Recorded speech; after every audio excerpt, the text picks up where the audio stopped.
Selamat datang, halo Bung Rama. Ya, selamat datang. Selamat datang di podcast literasinya Garasi Maidas. Jadi Iya. podcast Garasi literasinya Maidas ini merupakan podcast yang kedua. Sebelumnya kita udah bahas tentang seputar literasi bersama Bung Arik di ya kegiatan-kegiatan duta perpustakaan, duta baca gitu. Nah kali ini Bung Rama nih.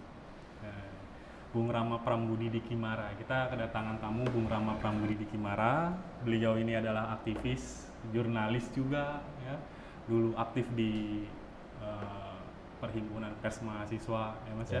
Kemudian juga beliau juga founder dari Dewantara Institute. Sekarang juga mengelola milisi literasi. Ya, mengelola milisi literasi. Jadi kegiatan-kegiatan seputar literasi yang ada di Indonesia, beliau ini gudangnya. Jadi luar biasa sekali. Saya kalau misalnya ketemu sama orang hebat itu selalu selalu grogi gitu. Baik Mas Rama, hari ini nanti kita akan ngobrol-ngobrol seputar tentang jurnalistik. Ya. Jadi saya ini punya satu pemikiran yang stuck gitu. Bagaimana caranya agar siswa-siswa itu bisa mengaktifkan atau aktif lah dalam kegiatan-kegiatan jurnalistik gitu kan.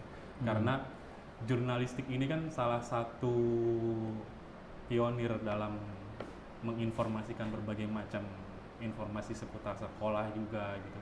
Kemudian kalau dalam dunia literasi ya jurnalistik ini seperti satu jalan masuknya literasi ini kan salah satunya dari jurnalistik juga. Iya. Nah, Bung, kira-kira sepengalaman Bung Rama di dunia jurnalistik gitu, bisa diceritakan tidak? Iya, jurnalistik dan literasi itu dua hal yang beriringan ya. Karena pertama kan jurnalistik itu pintu masuk untuk mengenal bacaan ya.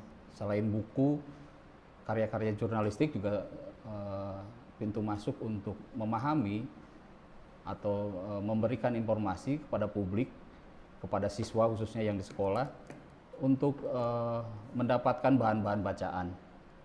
Nah, gimana caranya siswa itu dapat mengakses itu? Dengan cara mendekatkan akses bacaan, baik itu karya jurnalistik, mau media cetak, media elektronik, atau buku, didekatkan ke mereka gitu. Jadi tidak hanya terbatas pada kegiatan-kegiatan seremonial, misalnya siswa-siswa diajak untuk ke perpustakaan. Tapi di tempat-tempat terdekat dengan mereka, kelas, lorong, ruang-ruang itu diupayakan ada buku, ada bahan bacaan, ada kalau di Jogja itu di setiap kelurahan atau di setiap tempat yang ruang publik itu kalau dulu ada koran dinding, jadi korannya ditempel. Dulu waktu di STM saya dulu di Ciamis juga ada gitu, jadi korannya yang ditempel, beberapa lembar ditempel bolak-balik, anak-anak bisa baca, publik bisa baca. Jadi mendekatkan publik, mendekatkan siswa terhadap bacaan itu. Terus buku misalnya, sekarang kan ada gerakan literasi sekolah, ada pojok literasi. Nah, aksesnya juga sebetulnya masih terlihat ya di beberapa sekolah yang saya temui masih agak berjarak gitu ya, masih ada jarak. Jadi gimana caranya siswa itu dengan mudah mengakses, mendapatkan buku untuk dibaca. Jadi ketika selesai pembelajaran, anak-anak kumpulnya di mana ya, di situ itu ada tempat, ada buku yang bisa diakses selama proses teman-teman siswa-siswa itu ada di sekolah. Itu sebetulnya yang paling memungkinkan. Jadi mendekatkan itu yang kunci dari proses literasinya ya, proses literasinya mendekatkan ke siswa. Karena literasi kita di Indonesia itu buruk sebetulnya bukan karena faktor lain, tapi karena faktor kedekatan terhadap akses bacaan itu yang agak susah gitu ya. Ketika anak siswa atau publik ingin mendapatkan akses buku misalnya, mereka akan kesulitan karena toko buku terdekat juga susah gitu. Mungkin karena sekarang ada dipermudah dengan misalnya ada beberapa toko buku online, itu memudahkan sebetulnya. Cuma tinggal kesadaran untuk mendapatkan akses buku-buku terbaik itu yang belum sampai pada teman-teman, mungkin itu. Ya, kalau saya saya amati gitu, jurnalistik, istilah jurnalistik saya kenal katanya ke siswa-siswa itu siswa agak kurang mengenal gitu ya. Jadi kalau misalnya kita mau turunkan langsung ke siswa gitu, kayaknya mungkin kan butuh proses gitu. Ya, Nah, kalau menurut Bung Rama nih, Bung Rama juga kan aktif kan di pers mahasiswa dulu di Jogja, Taman Siswa gitu. Wah, Taman Siswa, anggota pers, pimpinan, wih, luar biasa. Nah, kalau menurut Bung Rama, apa sih gitu, langkah awal yang harus ditempuh siswa untuk bisa aktif di jurnalistik gitu. Apalagi pengetahuan mereka masih nol gitu. Ya, persoalan pengetahuan itu sekarang mudah sebetulnya. Mudahnya itu karena aksesnya ada. Teman-teman ketika dimanapun ada akses internet bisa mengakses itu. Yang jadi persoalan sebetulnya tinggal bagaimana kita mengarahkan, ngemong, istilah di kita kan ada pamong, guru itu pamong ya. Istilah ngemong, mengarahkan. Nah, itu yang penting sebetulnya. Jadi kalau siswa belum mengenal tentang jurnalistik, tentang pers, itu wajar dengan apalagi SMK gitu ya, apalagi SMK. Tapi itu tantangan. Nah, siswa itu sebetulnya paling mudah diarahkan ketika ada orang yang mau ngemongnya itu, ada pamong yang mau mengarahkan kemana nih langkahnya, apa saja tahapannya. Ya tentunya mungkin secara dasar teman-teman itu harus dikenalkan pendidikan jurnalistik dasar ya. Jurnalistik dasar itu penting. Di sana banyak hal yang bisa dipelajari dari mulai teknik menulis berita, teknik menulis artikel, pitches, esai, teknik fotografi. Apalagi sekarang ada kok teman-teman sudah bergeser ke konten kreator gitu ya. Ada jadi YouTuber, itu menjadi salah satu cita-cita teman-teman muda lah sekarang ya. Kalau itu dikerjakan oleh teman-teman muda, kita punya kekayaan yang banyak sebetulnya. Banyak hal yang bisa dieksplor ya dari lingkup sekolah, dari lingkup SMK misalnya. Nah, itu juga jadi nilai plus bagi sekolah sebetulnya. Nilai plusnya di mana? Ketika sekolah lain misalnya SMK lain atau SMA lain yang sederajat itu tidak mengerjakan itu, terus ada SMK yang mengerjakan ini, sebetulnya ini nilai plus bagi sekolah. Jadi ketika orang tua ingin menyekolahkan ke SMK PGRI Losarang misalnya, PGRI Barang.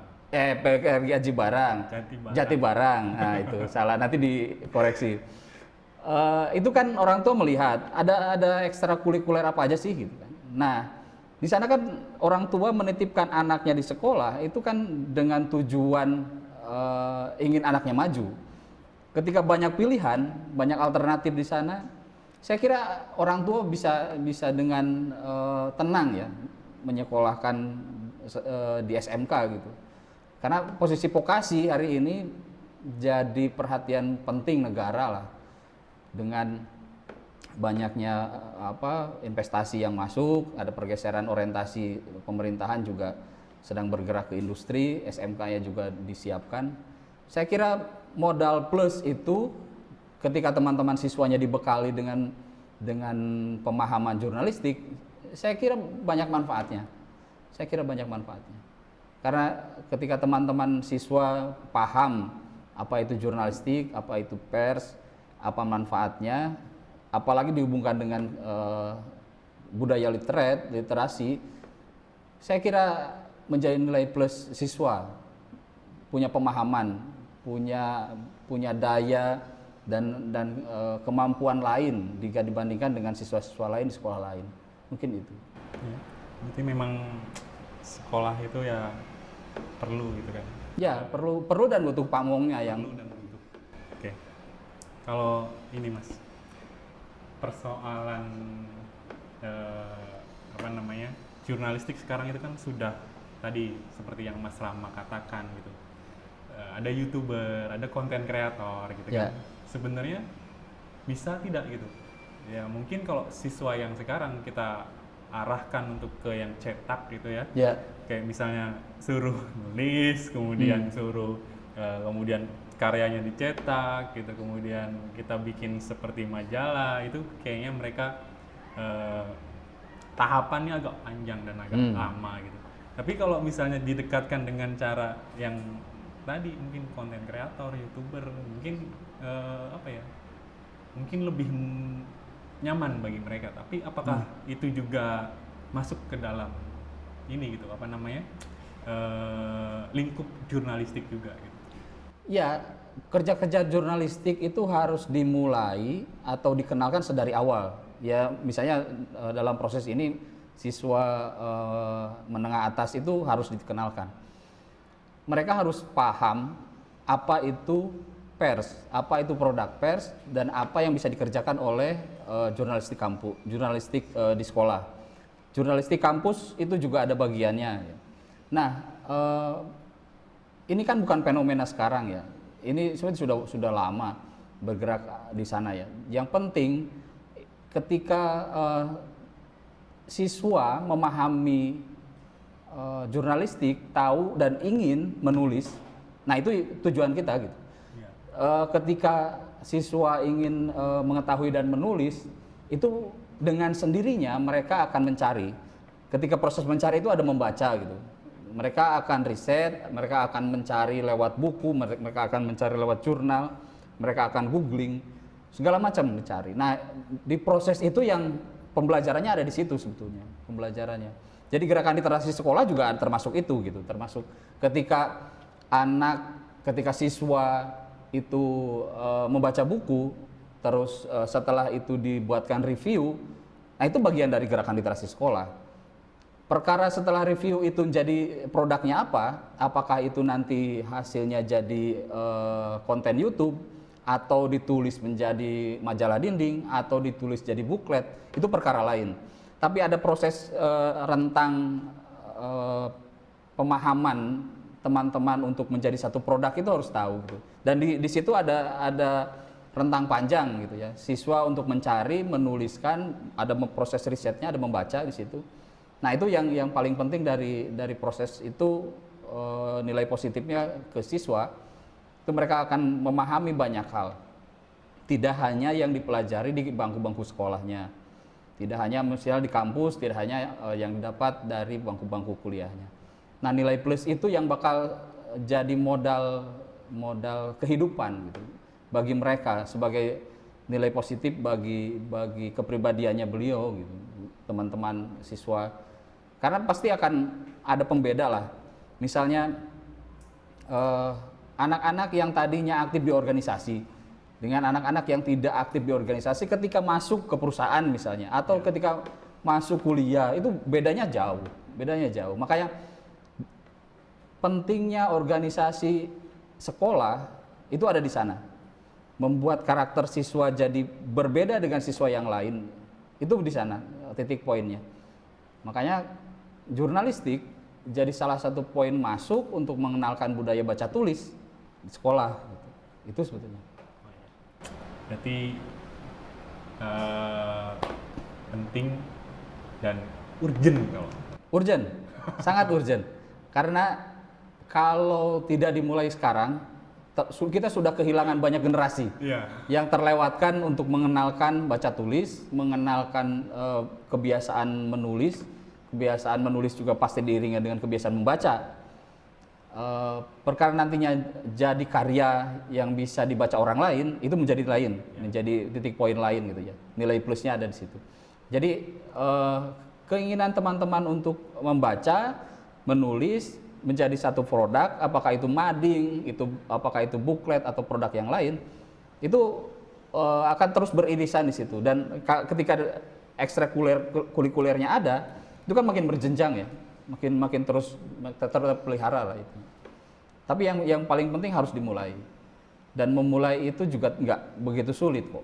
Volunteernya nggak harus banyak, dan memang teman-teman yang menggerakkan organisasinya juga kan nggak butuh banyak, tapi mengenalkan itu ke lingkup sekolah menjadi sebuah budaya literasi, nah itu yang paling penting.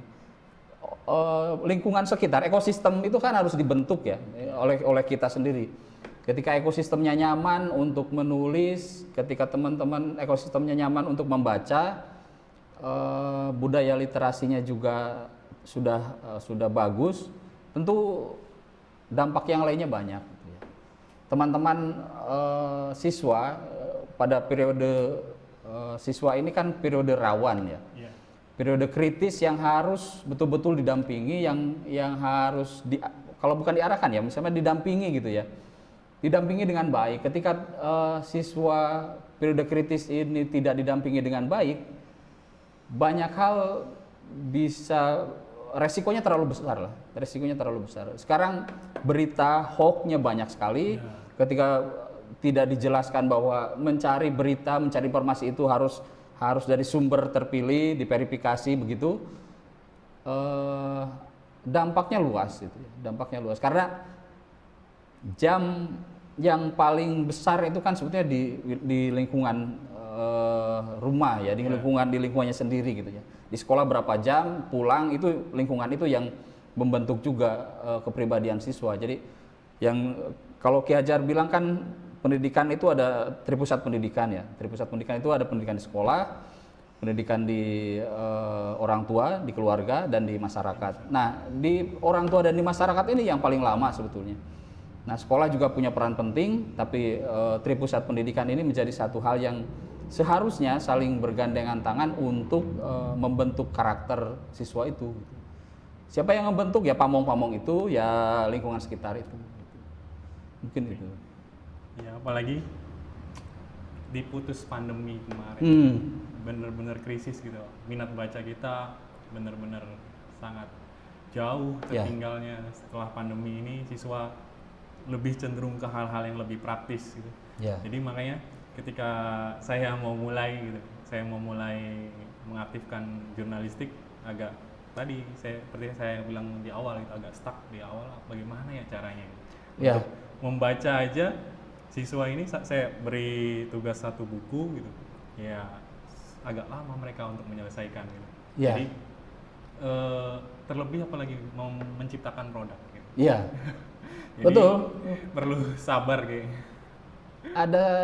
Ada fase kekosongan yang cukup lama, 2 tahun lebih kita ada fase siswa itu di rumah daring, dan sebaik-baiknya sekolah daring diarahkan dari jarak jauh itu juga membuat interaksi sosialnya juga rendah. Ketika interaksi sosialnya rendah, siswa sebetulnya jadi asosial, cenderung asosial ya, cenderung mereka menutup diri. Nah, ada generasi yang terputus itu, makanya kalau tidak dimulai sekarang, ada proses keterputusan itu dan tidak dimulai dari sekarang, kita akan banyak kehilangan potensi-potensi yang mungkin sebetulnya 5, 10, 20 tahun yang akan datang itu bisa lebih bagus gitu. Nah, kalau tidak dimulai dari sekarang, kita ngebibit betul-betul teman-teman siswa-siswa, syukur-syukur ke depan ini kan Indramayu sudah mulai geser, kemajuannya terlihat ya. Dan kemungkinan besar media-media juga lokal bertumbuh. Media lokal bertumbuh, media sosialnya juga makin kencang. Saya kira ruang-ruangnya banyak lah. Ruang kreatif untuk generasi muda kan banyak. Jadi nggak terbatas hanya yang dulu itu tidak ada, sekarang memungkinkan gitu. Orang bisa jualan online sekarang. Orang bisa jadi YouTuber terkenal dan penghasilannya cukup besar. Orang bisa mengakses apapun, tidak terbatas sekarang, memungkinkan lebih maju. Nah, kalau tidak diantisipasi dari sekarang, disiapkan generasi yang memang melek ya, paham terhadap banyak hal. Literasi kan sekarang segala macam dilabeli literasi gitu kan. Digital, literasi keuangan, literasi macam-macam. Semua dilabeli literasi. Nah, sekolah ngambil peran yang mana gitu. Ya. Sekolah mau ngambil peran yang mana. Gerakan literasi sekolah itu kan nggak hanya kebiasaan membaca 15 menit atau 15 menit sebelum pembelajaran. Tidak hanya itu gitu. Tidak hanya selesai pada itu. Tapi gimana caranya membaca itu menjadi habit. Membiasakan membaca dan jadi habit, turunannya jadi menulis, senang menulis gitu kan.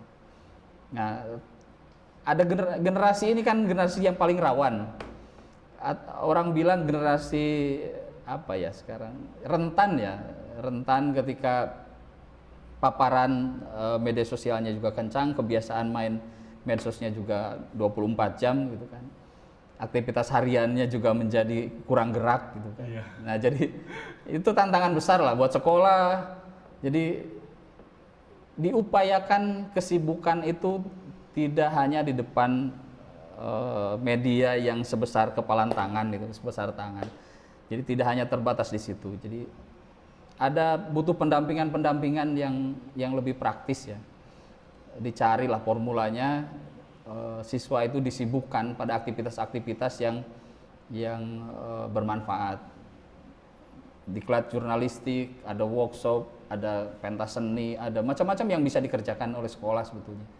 Dan ruang siswa itu jangan dibiarkan lama menunggu dan jangan dibiarkan lama melamun menunggu ya. Kalau dibiarkan lama menunggu, aktivitasnya kosong, beresiko banget. Banyak hal sudah terjadi gitu ya, banyak hal. Nah itu.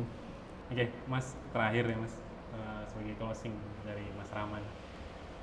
Hal yang menyenangkan menurut Mas Rama di dunia jurnalistik gitu selama hidup di kegiatan-kegiatan jurnalistik itu menurut Mas Rama apa agar hal-hal ini bisa menular ke siswa-siswa kita di sini gitu di SMK PGRI Jatibarang. Coba Mas. Ya, hal yang menyenangkan di aktivitas jurnalistik sebetulnya berjejaringnya itu.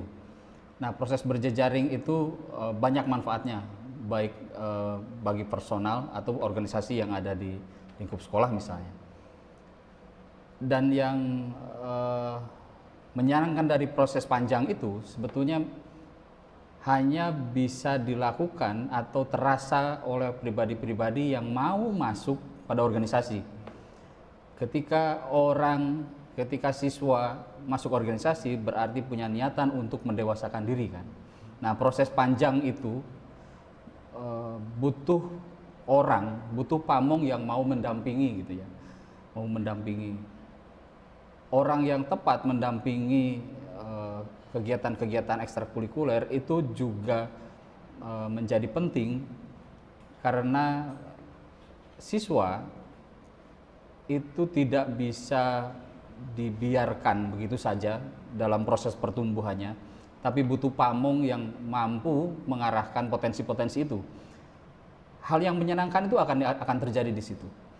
Yang saya pernah kerjakan misalnya di jurnalistik baik di kampus maupun di luar, kita pernah membuat majalah dan website gitu kan.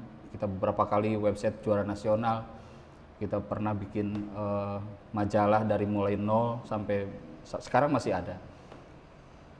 Dari mulai kita bikin nama sampai rubrikasinya, kita sampai bikin ISSN bukan ISBN, ISSN. Dan proses panjang itu yang membuat kita paham bahwa jejaring yang kita punya yang kita pelihara, jejaring positif itu saling mendukung pada proses itu. Dan jangan pernah punya pikiran untuk hal positif itu kita sendirian. Untuk hal positif pasti banyak faktor di luar itu yang bakal saling mendukung gitu ya. Dan kepercayaan itu yang harus ditumbuhkan baik oleh pengelola maupun oleh pendampingnya gitu. Nah, teman-teman siswa di SMK PGRI ini saya pikir sudah saatnya SMK sekarang juga perhatian pemerintah pada vokasi itu lagi tinggi-tingginya, manfaatkan sebaik mungkin karena fase ini hanya dilalui satu kali. Jadi anak sekolah itu satu kali. Jadi jangan sampai periode ini periode yang tidak pernah bermanfaat bagi perkembangan karakternya. Mungkin itu. Iya. Luar biasa sekali ya Mas Rama. Jadi untuk siswa-siswa SMK PGRI Jatibarang, jurnalistik itu banyak sekali manfaatnya, apalagi untuk mengupgrade diri gitu ya. Kita semua di sini pasti punya sesuatu hal yang kita inginkan. Mungkin salah satunya gitu jalannya, jaringannya, channelnya gitu, pengetahuannya, ilmunya dari jurnalistik. Jadi apapun yang kalian coba bisa kita lakukan dari sekarang. Oke, terima kasih. Terima kasih. Rama, Sama-sama. atas ilmunya. Sukses untuk karya-karya selanjutnya. Terima kasih sudah mampir. Amin. Amin. Terima kasih. Itu saja podcast Literasi Garasi Maidas kali ini. Terima kasih atas perhatiannya. Kita pamit. Assalamualaikum warahmatullahi wabarakatuh.